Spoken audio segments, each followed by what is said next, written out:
چنین گفت زرتشت: کتابی برای همه کس و هیچ کس. پیش گفتار 2.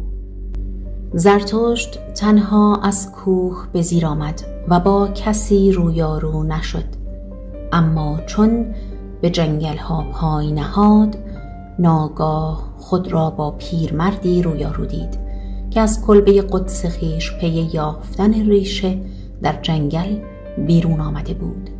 و پیرمرد با زرتشت چنین گفت: این آواره به چشمم بیگانه نیست. سالها پیش از اینجا گذشت. نامش زرتشت بود، اما دگر گشته است.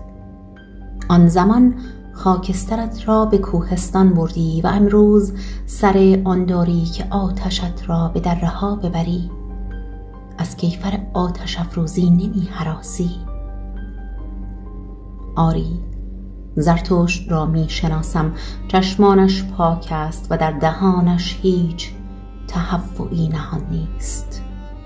ببین چه رقاصوار گام برمی دارد. زرتشت دگر گشته است. زرتشت کودک شده است. زرتشت بیدار شده است. اکنون تو را با خفتگان چه کار؟ تو در تنهایی چنان میزیستی که گفتی در دریایی و دریا تو را میکشد. دریغا میخواهی باز به کرانه برایی؟ دریغا میخواهی باز خود بار تن را بکشی؟ زرتشت پاسخ داد: من آدمیان را دوست می‌دارم. قدیس گفت: چرا من سر به بیابان و جنگل نهادم، مگر نه آن که من نیز آدمیان را بی اندازه دوست می‌داشتم. اما اکنون خدای را دوست می‌دارم، نه آدمیان را. آدمی نزد من چیزی است بس ناکامل. عشق به آدمی مرا مرگاور است. زرتشت پاسخ داد: سخن از عشق به آدمیان در میان نیست. من آدمیان را هدیه‌ای آوردم. قدیس گفت: ایشان را چیزی مده، بل چیزی از بار ایشان بستان و با ایشان بکش.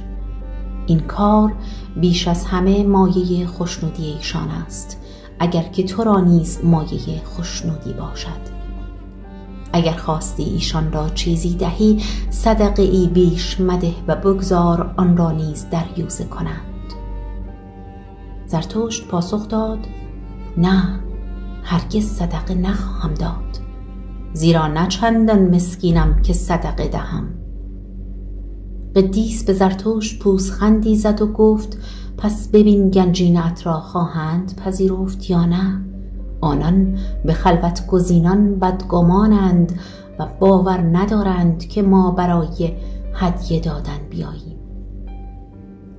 گام هامان در کوچه هاشان تنینی سخت تنها می افکند و شبانگاهان در بستر چون صدای پای مردی را بشنوند که دیری پیش از برآمدن خورشید می گذرد، چه بسا از خویش می پرسند که این دزد به کجا می رود؟ به آدمیان روی مکن، در جنگل بمان. همان به که به جانوران روی کنی.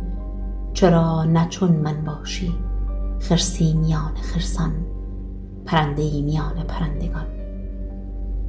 زرتشت پرسید: قدیس در جنگل چه می کند؟ قدیس پاسخ داد: سرود می سرایم و می خوانم و با سرود می خندم و می گریم و زمزمه می کنم. این گونه خدای را نیایش می کنم. با سرود و گریه و خنده و زمزمه خدای را نیایش می کنم که خدای من است. اما تو ما را چه هدیه آورده ای؟